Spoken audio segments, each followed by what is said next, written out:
In this video, we will see how human beings have added to the natural water cycle, you can see that in one of our linked videos, by taking water from rivers for our use in towns and cities.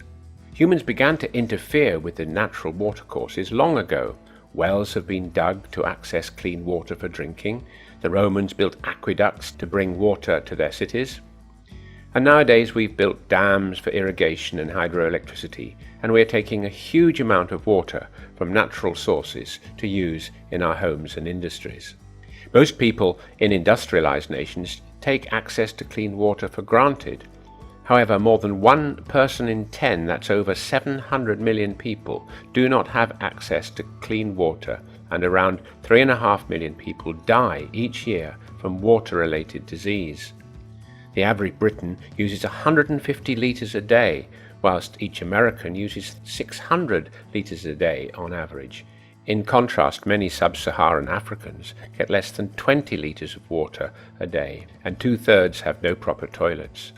For some people, water is a precious and scarce resource. Only 3% of the water in the world is fresh. Of this, 3/4 is locked up as ice in Antarctica and Greenland and glaciers. Nearly another quarter is underground. Only 1% is above ground in rivers and lakes. We use the water mainly for irrigation of crops, and normally this needs no further purification. The next biggest user is industry.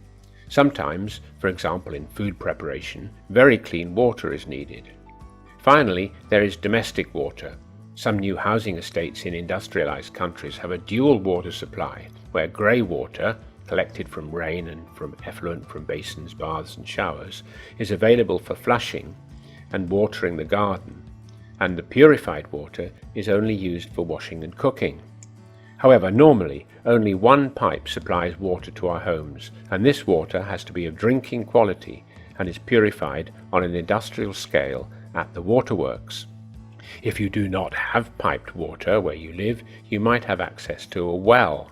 If the well has a brick or concrete wall and sides, the only water able to enter the well will be water that has had to seep through the surrounding rocks. This means that the water is likely to be pure and safe to drink. Piped water from the waterworks, for those lucky enough to have it, originally comes from rivers, lakes, reservoirs or underground aquifers. The grill will stop large floating objects, fish, etc., from entering the waterworks. Next, coagulants such as alum are added, which causes tiny particles in the water to cluster in lumps, which then settle in the sedimentation process. The filter is made of fine sand to capture any particles that are left. Finally, chlorine is added to kill any bacteria. If the water does not naturally contain fluoride ions, they are often added as sodium fluoride as an aid to building strong teeth in those that drink the water. But for the 700 million people or so without access to clean water, small-scale developments are beginning to help. If you are interested in these developments, look up Clean Drinking Water for the World and learn about the life straw, biosand filters and many more. So to summarize, many people take clean water for granted. It comes in pipes filtered and chlorinated to make it disease-free from the waterworks. However, there are almost 1 billion people worldwide who do not yet have access to safe drinking water.